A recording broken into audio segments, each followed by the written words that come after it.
সুপ্রিয় দর্শক আসসালামু আলাইকুম, welcome back to my channel cooking studio by Orin. আজকে আপনাদেরকে ময়দার মধ্যে একটা ডিম দিয়ে সবথেকে সহজে তৈরি ভীষণ মজাদার একটি নাস্তা তৈরি করে দেখাবো। সম্পূর্ণ ইউনিক, আর এই মজাদার নাস্তাটি কিন্তু পরিবারের ছোট বড় সবাই অনেক বেশি পছন্দ করবে। তাহলে চলুন দর্শক দেখে নেওয়া যাক আজকের রেসিপির পুরো প্রস্তুত প্রণালী। নাস্তা তৈরি করার জন্য প্রথমে একটি বোলের মধ্যে দিয়ে দিব 1 কাপ পরিমাণ ময়দা। এরপর এর মধ্যে একটি ডিম ভেঙে দিব।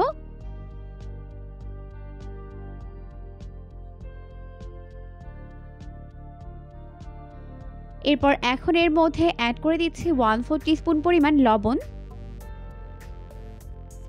এরপর দিয়ে দিব 1/4 কাপ পরিমাণ চিনি, অর্থাৎ 4 টেবিল চামচ পরিমাণ। এরপর দিয়ে দিচ্ছি হাফ চামচ পরিমাণ বেকিং পাউডার। আপনারা এখানে চাইলে বেকিং সোডাও ব্যবহার করতে পারবেন, যেটাকে খাবার সোডা বলা হয়। এখন এই সব কিছুকে প্রথমে ডিমের সঙ্গে ভালো করে মিশিয়ে নিচ্ছে।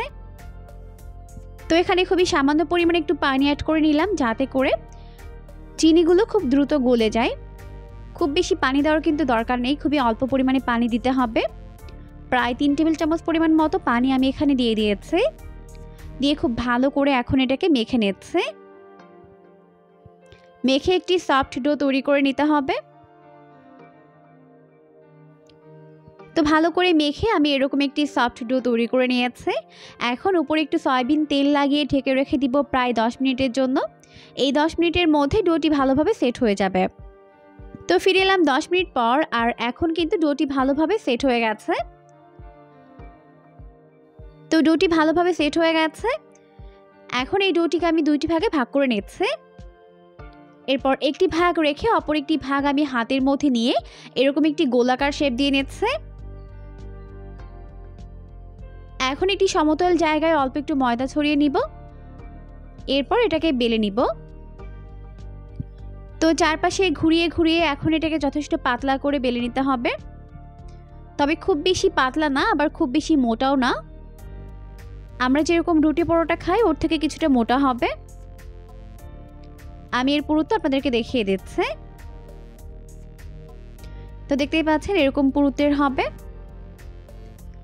এরপর আমি এখানে একটি কুকি কাটার নিয়েছি। আপনারা বাসায় থাকা যে কোনো স্টিলের গ্লাস ওখানে ব্যবহার করতে পারবেন, বা চাইলে যে কোনো কৌটার কাপও ব্যবহার করতে পারবেন। এরপর আমি এগুলোকে এইভাবে কেটে নিলাম। এখন এই বাড়তি অংশগুলোকে কিন্তু ফেলে দিবেন না, এগুলোকে আবারও বেলে এরকম নাস্তা শেপ তৈরি করে নিতে হবে। এরপর এর মাঝখানে এইভাবে একটু জায়গা করে নিচ্ছে। এরপর ছুরির সাহায্যে আমি এটাকে এরকম 5টি ভাগে ভাগ করে নিব। এরপর এগুলোকে এরকম চেপে চেপে ফুলের শেপ দিয়ে নিচ্ছে। অনেকটা ফুলের পাপড়ির শেপ দিয়ে নিব। দেখতেই পাচ্ছেন আমি এটা কিভাবে করে নিচ্ছে। তো হয়ে গেছে। এখন আমি একটি কাঁটা চামচের সাহায্যে উপরে এইভাবে ডিজাইন করে নিব। তো এইভাবেই সবগুলো নাস্তা শেপ তৈরি করে নিয়েছে। এখন এইগুলোকে ফ্রাই করে নিব। তো নাস্তাগুলোকে ফ্রাই করার জন্য প্রথমে চুলায় একটি প্যান বসিয়ে দিয়েছে। যথেষ্ট পরিমাণে সয়াবিন তেল দিয়ে তেলটিকে ভালোভাবে গরম করে নিয়েছে। এরপর এর মধ্যে একটি একটি করে নাস্তার শেপগুলোকে দিয়ে দিব। একবারে যতগুলো ধরে দিয়ে দিব।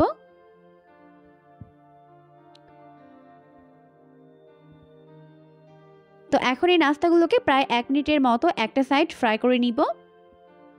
আর মিডিয়াম আঁচে ফ্রাই করব, তাহলে কিন্তু ভেতর এবং বাইরে ভালোভাবে কুকড হতে পারবে। এখন নাস্তাগুলোকে উল্টে পাল্টে 2টা সাইড গোল্ডেন ব্রাউন করে ভেজে নিতে হবে।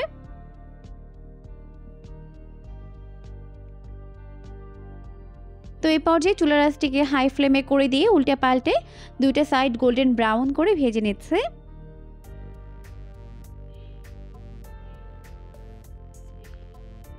তো এরই মধ্যে কিন্তু নাস্তাগুলোর মধ্যে সুন্দর একটি কালার চলে এসেছে।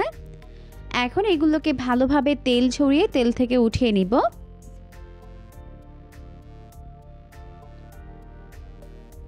এই নাস্তাগুলোকে আপনারা চাইলে একবার বানিয়ে বেশ কয়েকদিন পর্যন্ত সংরক্ষণ করেও খেতে পারবেন। খেতে কিন্তু ভীষণ মজার হয়। আর তৈরি করার প্রসেস তো খুবই ইজি, যে কেউ খুবই কম সময়ে আর ঝটপট তৈরি করে ফেলতে পারবেন। তো এখন আমি এগুলোকে তেল ঝরিয়ে একটি প্লেটের মধ্যে উঠিয়ে নিচ্ছি। আর বাকি নাস্তাগুলোকেও সেম ভাবেই ফ্রাই করে উঠিয়ে নিব। তো এই পর্যায়ে আমাদের সবগুলো নাস্তা ভেজে উঠিয়ে নেওয়া হয়ে গেছে। দেখতেই পাচ্ছেন লুকটা কত বেশি আমি হয়েছে। এই নাস্তাগুলো খেতেও কিন্তু হয়েছে দারুণ মজার। অবশ্যই রেসিপিটিকে ফলো করে বাসায় ট্রাই করবেন। বিকেলে চায়ের সঙ্গে খাওয়ার জন্য এই নাস্তাটি কিন্তু একদম পারফেক্ট। অবশ্যই রেসিপিটিকে ফলো করে বাসায় ট্রাই করবেন, দেখবেন পরিবারের ছোট বড় সবাই এটাকে অনেক বেশি পছন্দ করবে। পরবর্তী ভিডিও দেখার আমন্ত্রণ জানিয়ে আজকের মতো বিদায় নিচ্ছি। সবাই অনেক অনেক বেশি ভালো থাকবেন। আল্লাহ হাফেজ।